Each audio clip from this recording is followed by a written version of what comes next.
Friends, please watch my videos till end and like and comments on my videos, share my videos and subscribe to my channel please. क्या आपने कभी सोचा है कि सूर्य का प्रकाश कितनी दूर तक जा पाता है? क्या यह प्रकाश हमेशा के लिए चलता रहता है या इसका भी कोई अंत है? आज के इस वीडियो में हम सूर्य के प्रकाश के बारे में जानेंगे कि उसकी रोशनी हमारे सौर मंडल के ग्रहों के बाद भी कितनी और दूरी तक जाती है और इस रोशनी से ब्रह्मांड का और कौन सा कोना रोशन होता है। तो अंत तक बने रहिए, क्योंकि आज के इस सफर में आपको कुछ अलग देखने को मिलेगा। सूर्य दिन में हमें जितना चमकदार और नजदीक लगता है उतना वह है नहीं।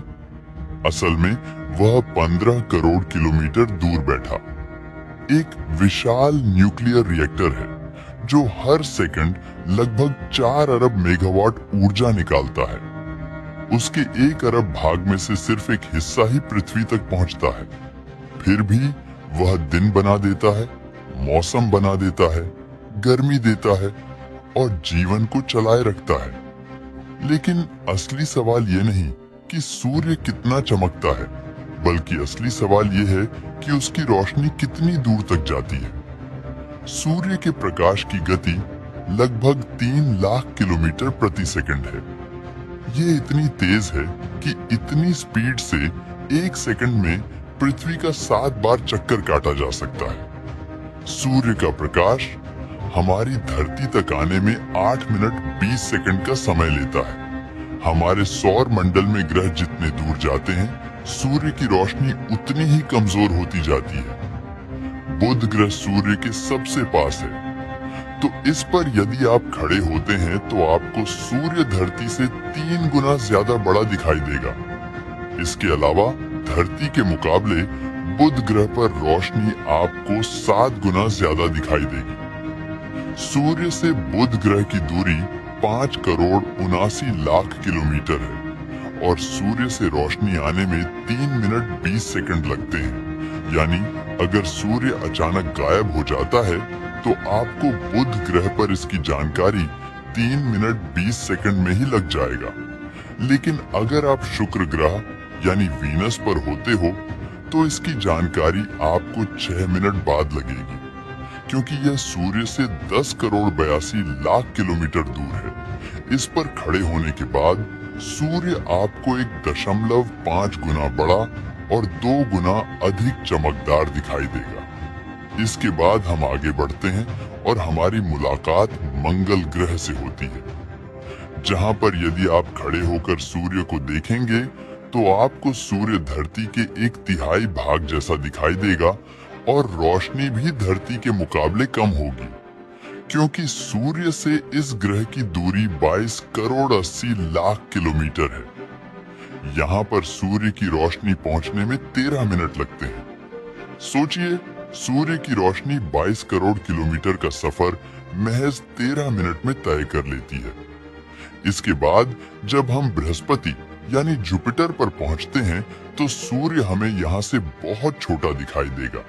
जैसा एक तारा दिखता है वैसा, लेकिन तारे से यह थोड़ा सा बड़ा और बेहद चमकीला दिखाई देगा। इसकी रोशनी पृथ्वी की तुलना में 25 गुना कम होगी। दिन का समय भी ऐसा लगेगा जैसे बहुत हल्की सांझ या सुबह का धुंधलापन हो। आपको ऐसा लगेगा कि कमजोर और दूर का सूरज चमक रहा है।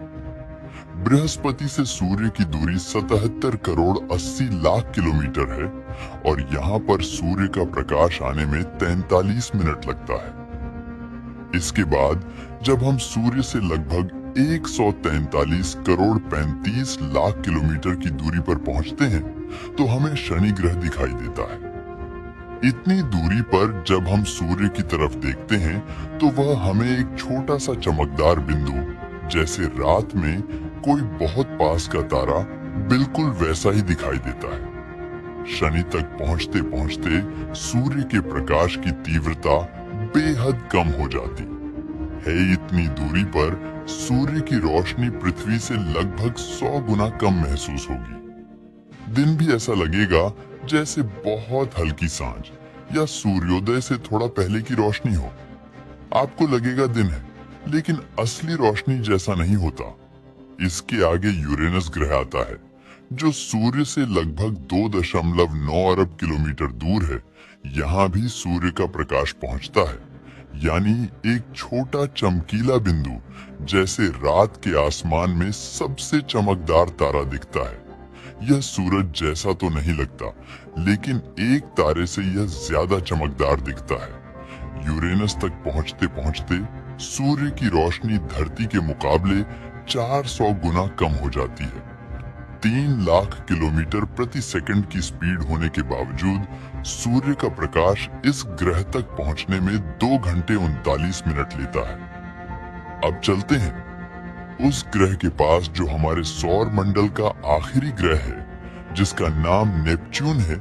इस ग्रह से सूर्य की दूरी 4.5 अरब किलोमीटर है, जो इतना दूर है कि सूर्य की रोशनी भी यहाँ तक पहुँचने में 4 घंटे 10 मिनट का समय ले लेती है। लेकिन हमारे सूर्य का प्रकाश यहाँ भी मौजूद है। सूर्य की रोशनी नेपच्यून पर पहुँचते पहुँचते धरती के मुकाबले 900 गुना कम हो जाती है। दिन में भी ऐसा लगता है जैसे बहुत हल्की सांझ या बरसात वाले दिन की धुंधली रोशनी हो।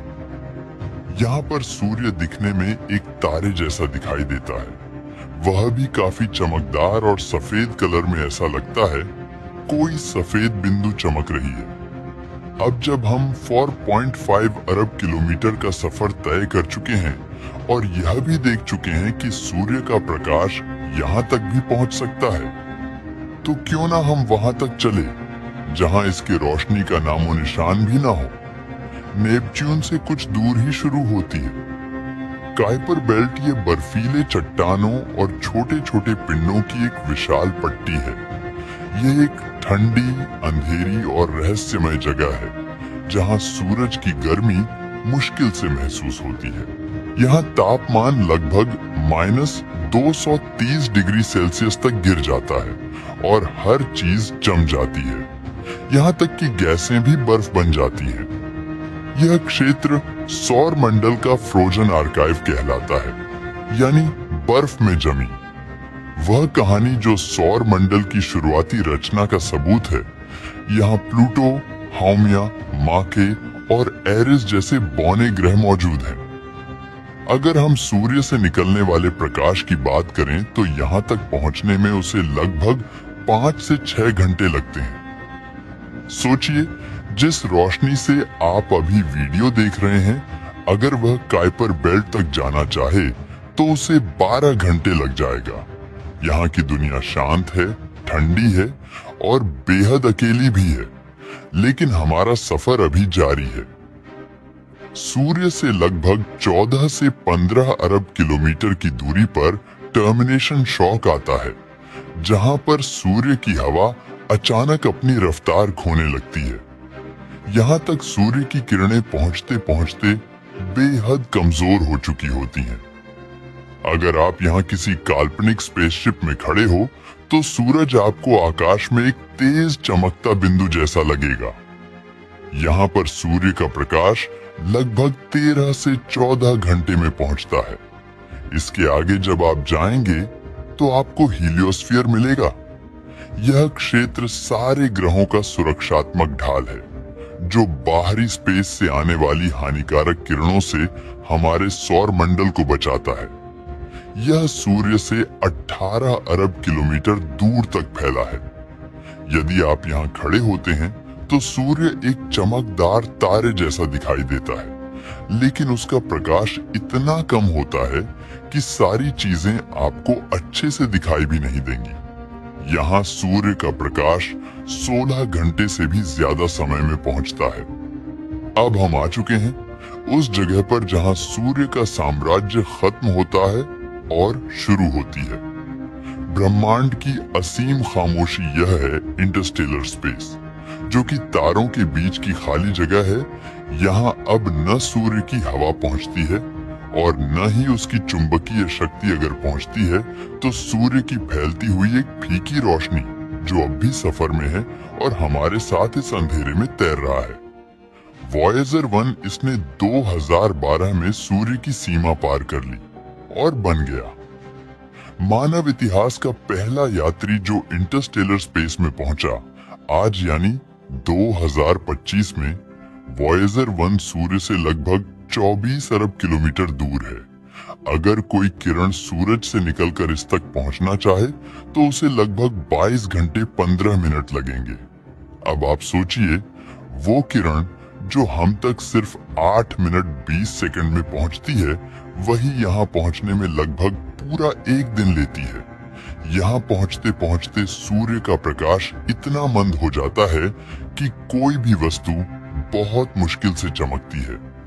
अगर आप वहां खड़े होकर सूरज की ओर देखें तो वह अब आसमान में किसी साधारण तारे जैसा दिखेगा। बस एक सफेद बिंदु जो बहुत मुश्किल से टिमटिमा रहा है। उसकी रोशनी यहाँ तक पहुंचने में थक चुकी होती है। ये अब न गर्म है न चमकीली। अब हम पहुंचते हैं उस जगह पर जहां सौर मंडल की सीमाएं लगभग खत्म हो जाती हैं, जिसे ऊर्ट क्लाउड कहते हैं। यह सूर्य से लगभग 7.5 ट्रिलियन किलोमीटर दूर तक है। यह दूरी इतनी विशाल है कि सूर्य की किरण को यहाँ तक पहुंचने में लगभग 5.5 महीने लग जाते हैं। यहाँ सूरज अब एक मामूली तारा जैसा लगता है। कोई गर्माहट नहीं, बस हल्की सी चमक होती है और वहां के बर्फीले कण उसी रोशनी में ठंडी नीली झिलमिलाहट के साथ टिमटिमाते हैं। ऊर्ट क्लाउड के आगे जाने पर आपको सूर्य जैसे ही तारे देखने को मिलेंगे, जो आज भी हमें नंगी आंखों से दिखाई देते हैं। अगर देखा जाए तो हमारे पास का सबसे नजदीकी तारा अल्फा सेंटोरी सिस्टम है, जो सूर्य से लगभग 4 से 5 प्रकाश वर्ष की दूरी पर मौजूद है। आपको जानकर हैरानी होगी कि हमारे सूर्य का प्रकाश इस तारे पर भी पड़ता है। इसे वहां तक पहुंचने में 4.5 साल लगते हैं। मतलब अगर आप इस तारे पर हो और सूर्य अचानक गायब हो जाए तो हमें 4.5 साल तक पता ही नहीं चलेगा, क्योंकि सूर्य तब तक हमें वैसा ही चमकता हुआ दिखाई देगा। अब सबसे आखिरी सवाल, क्या सूर्य का प्रकाश इससे भी आगे जाता है? इसका जवाब हाँ, बिल्कुल। लेकिन इस प्रकाश का असर आपको देखने को नहीं मिलता, क्योंकि किसी खास उपकरण द्वारा ही इसे डिटेक्ट किया जा सकता है। साफ तौर पर प्रकाश कभी रुकता नहीं, वह बस फैलता है, कमजोर होता है और अंत में ब्रह्मांड का हिस्सा बन जाता है। हर किरण जो आज सूरज से निकली है, वह कभी न कभी किसी कण से टकराएगी या किसी अन्य तारे की रोशनी में समा जाएगी, लेकिन वह कभी पूरी तरह नष्ट नहीं होगी। यानी सूर्य का प्रकाश अनंत तक फैला है। दोस्तों, वीडियो पसंद आया हो तो लाइक और शेयर करें। Thank you friends for watching video till end. Please like my video, comments on my video, share it and please subscribe to my channel.